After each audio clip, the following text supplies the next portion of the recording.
All right, welcome to Halitics. Actually, starting a little bit early, given that countdown should have been 10 seconds later, but that's because I started the theme music that Fur, F-U-R, which means four in German, Fur Elise. It was obviously something Beethoven wrote for someone, I guess a woman, named Elise. It is the free-for-all today, Friday, 240-242-5646. Hope you'll join me. And let's start with more on that terrible plane crash, that collision over the Potomac River a couple of evenings ago. Trump weighing in. Now, I said in the caption calling this, for the description of the program, I said avoidable plane crash was the lead. And Trump, I guess, agrees with me. He provides an explanation, what he thinks, I guess, was the cause. So let's play it. Now, this program, I really try to be as fair as possible to everybody, to not pull punches, but also not to go after people based on hyper-partisanship. And I think I pretty much meet that standard better than just about anybody out there. I will pat myself on the back. I used to sometimes tease my kids if they would tell me how great they did something. Sometimes I would say, oh, everybody loves a bragger, depending on the circumstances, of course. I mean, somebody want to tell me something you did that you're really proud of is great, but it just depends on the circumstances. So I'll brag a little bit. Yeah, I think I do a better job than just about anybody out there trying to call balls and strikes. I know other folks will say they do that, and maybe they do. I'm not sure if I buy it. Here's Trump, where he's going to get it like totally wrong about why that collision occurred. Before I play it, though, just want to remind you, when you watch Halitics, the best thing you can do, at least from my perspective, at least as far as I'm concerned, is to subscribe if you haven't already done so. Also would urge you to click like in the bottom right of your screen. You can also join me on Halitics. Let's see, we've got our little Facebook gift there. Want more? Yeah, I hope you do join Halitics on Facebook. It's really the best way, I think, to stay connected and be part of the dialogue, because that's what we're trying to do here, have a real dialogue about how we can address the serious, often truly existential crises that we face, and they're not getting any better. I can promise you that. They haven't in the past 4 years, in many ways gotten worse. And I don't know, could I say I'm cautiously optimistic about Trump? I heard a discussion with, was it Ryan Grimm was talking to, I guess, a Palestinian journalist or an Arab journalist, and he said, yeah, there's some glimmers in Trump's Middle East policy that make you feel like things might get better. And there's plenty of reasons not to be optimistic also. Here's Trump, though, on that plane collision. We must have only the highest standards for those who work in our aviation system. I changed the Obama standards from very mediocre at best to extraordinary. All right, so remember when I said, hey, everybody loves a bragger? Well, obviously, Trump buys into that. He's telling us how great he changed, his change of the air traffic controller standards were from that of the Obama administration. It was apparently just anybody could just walk in, kind of like applying for a job at McDonald's before Trump took office. And he made sure that every air traffic controller was extraordinary. At least that's how he tells it. This has been widely viewed as an attack on DEI. He sort of talks about DEI a little bit. It's more just the implication, right, is that the requirements for the position, which I think we all agree is very important, air traffic controller, people's lives, hundreds of lives, thousands of lives every day are in the hands of these air traffic controllers. And we certainly want people with good vision, good judgment, experience, and intelligence doing these jobs. And Trump is telling us that's not what we got under his predecessor or his successor. More from Trump. The highest aptitude, they have to be the highest intellect, and psychologically superior people were allowed to qualify for air traffic controllers. That was not so prior to getting there. When I arrived in 2016, I made that change very early on because I always felt this was a job that, and other jobs too, but this was a job that had to be superior intelligence. And we didn't really have that, and we had it. And then when I left office and Biden took over, he changed them back to lower than ever before. All right, so I was going to stop it anyway, but so that's from the Washington Post. And it's just complete nonsense. It's hogwash. I often hear people say, oh, Trump's just a liar.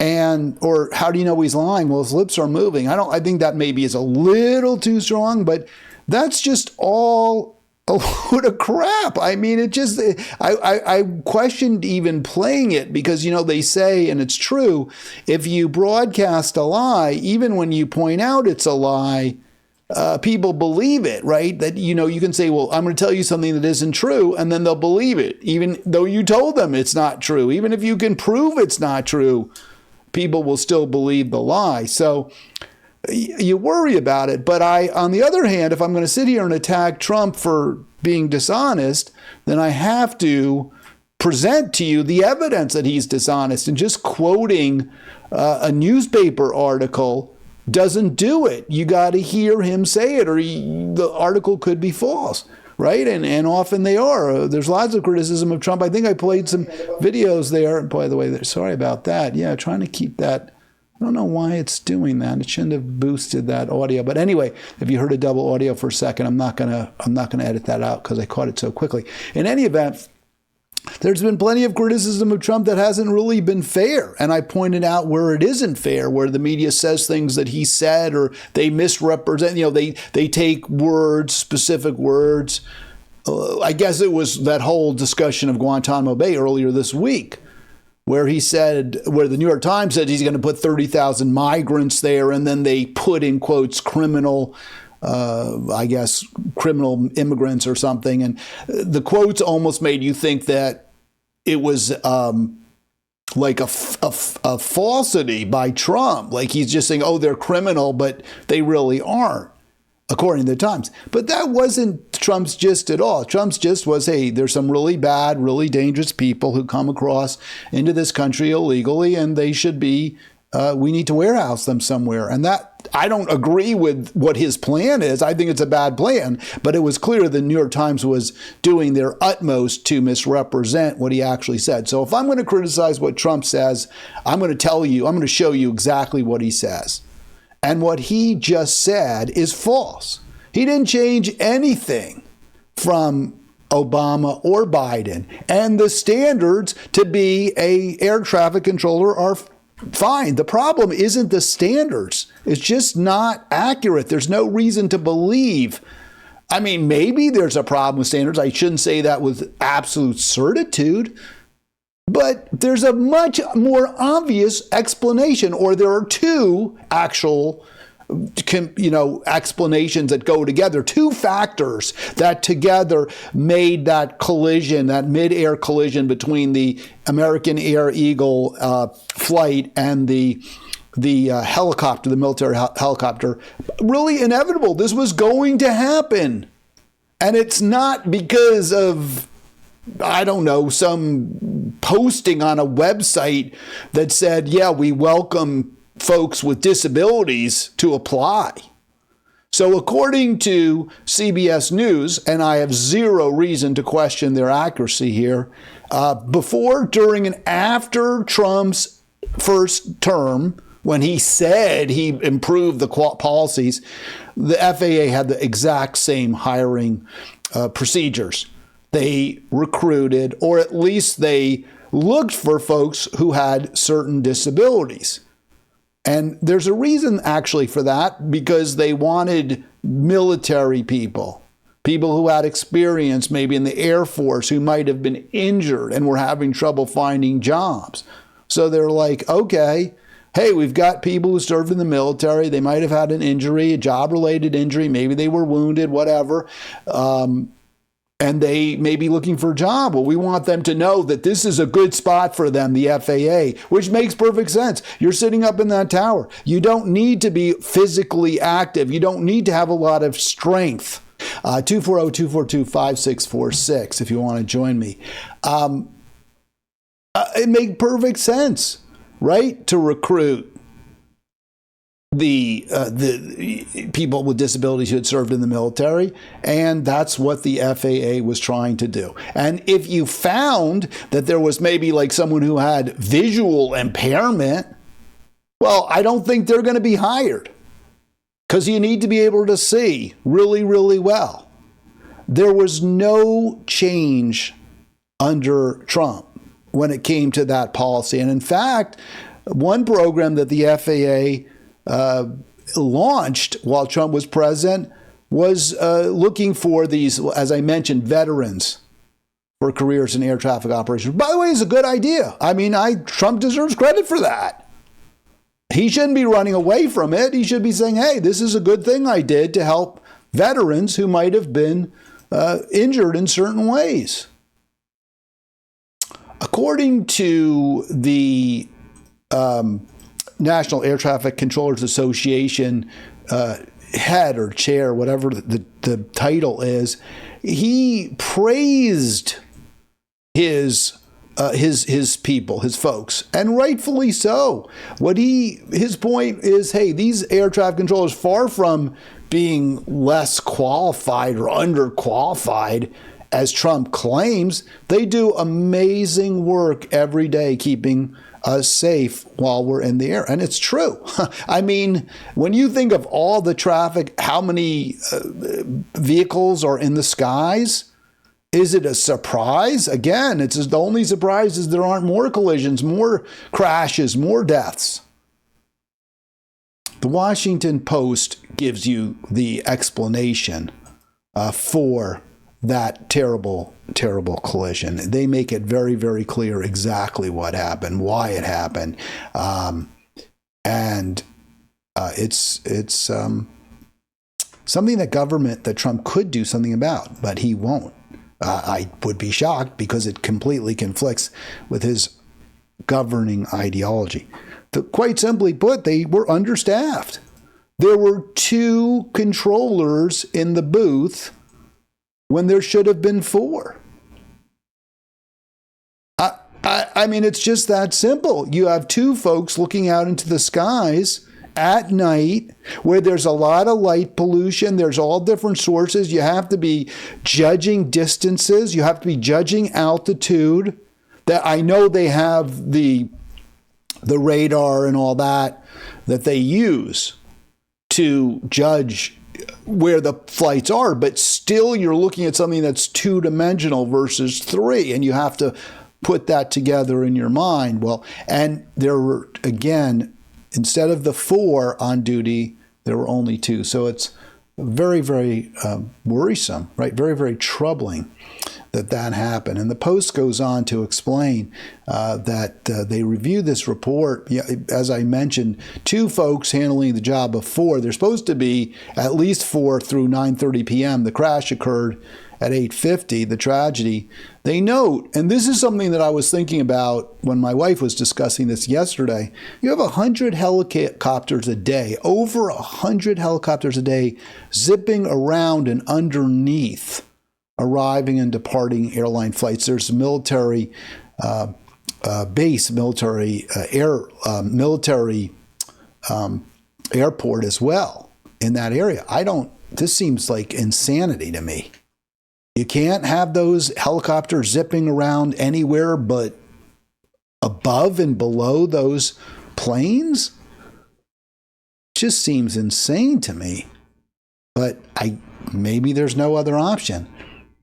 But then why would you, if you're going to have that much air traffic at a very busy major metropolitan airport, wouldn't you think the solution would not be that what you would not do is increase flights into that airport? And wouldn't you also think that you would make sure you're fully staffed? That wasn't done. We don't know why. They don't tell you. Was it sick leave? Was it budget cuts? Was this a regular occurrence that the helicopter controller was doubled up, that role was doubled up before 9:30 when the number of vehicles or vessels or planes in the air is dropped? Do they routinely do this? I guess we'll find out. I hope we do. But that's the reason this happened. So you have too few air traffic controllers, and at the same time, you have more and more planes in the air. From the New York Times, lawmakers repeatedly added flights despite fears of delays and accidents. Both parties are complicit. This is a really scary story. Congress repeatedly voted to increase the number of daily flights into Reagan National from the year 2000. It was because they fly, it's easiest for them. Nationals, and I think I mentioned this earlier this week, I flew into and out of National this past Saturday and Sunday. It is super convenient, no question about it. I'm not going to do that anymore. Dulles Airport's a little further for me. It's about 35, 40-minute drive versus under a half hour. And it's big. It's pain. It's pain to navigate. Parking is far from the terminal. There's a lot of issues at Dulles that make it less convenient, especially if it's just a weekend trip, right? The parking is more expensive at Reagan National, because it's so convenient. But otherwise, it makes so much more sense to fly out of National for me. And even more so for those lawmakers, because National is very close to the Capitol Hill, and Dulles is quite a bit further. But Dulles is in a flat field, right? It's basically just acres and acres of fields. There's no big buildings. There's no other airfield around there that I'm aware of anyway. It's totally flat. There's no river. It's so much obviously easier. I mean, you can feel it when you approach. I know nothing about flying, but I can see it's easier. It's safer. So that's where I'm flying from now on.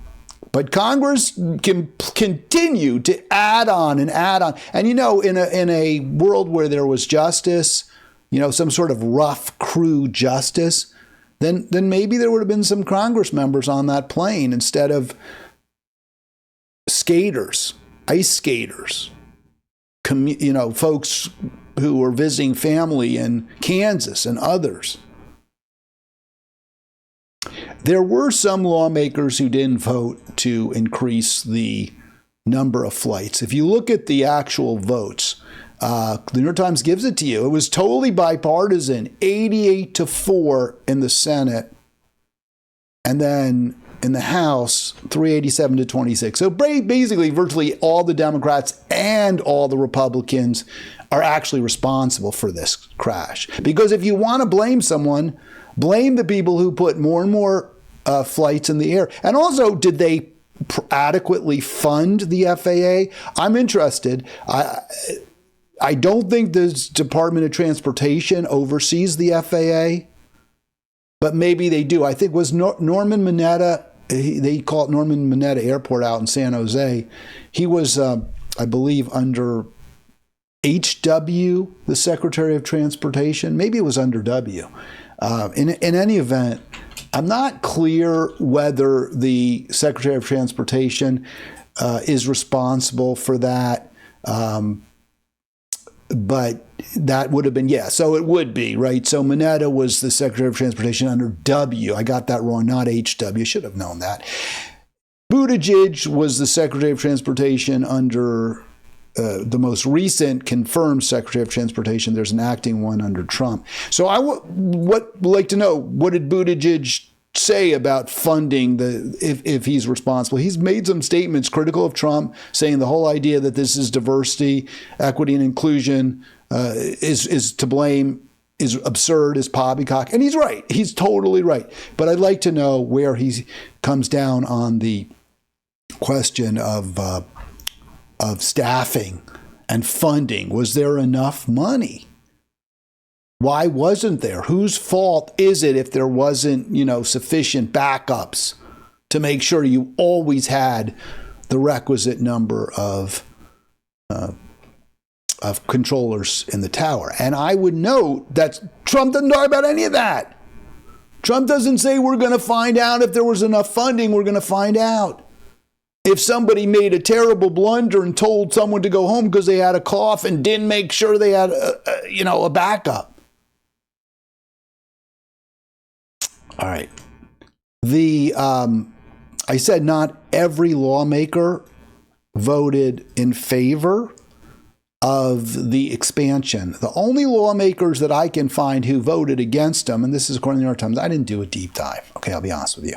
But the New York Times makes it clear that the local senators and most of the local House members did vote against the expansion. Now, you might say, oh, well, then they're better, right? Maryland is better, Virginia is better, at least when it comes to this issue. And Tim Kaine has repeatedly said, he's the U.S. Virginia, one of the senior senator from Virginia, the junior being Mark Warner. Tim Kaine has repeatedly warned of the risks that this could happen because of increased traffic at an airport with a short runway, over a river, with lots and lots of both planes flying in and out, as well as other vessels in the air. So he has made that clear. Now you'd say, well, okay, so Kaine gets, to say, I told you so, and he does. And Maryland lawmakers can say the same thing. But the problem with giving them too much praise is it's no skin off their nose. They're not flying to National to get to work, right? Virginia's right across the river. I don't think maybe Tim Kaine had to fly in from Richmond now and again, but most likely he didn't. Most likely he would take a train or he would drive. I would hope he didn't drive, because that drive is going to take you 5 hours to go about 120 miles. 240-242-5646 if you want to join me on this Friday free for all. Basically, no heroes.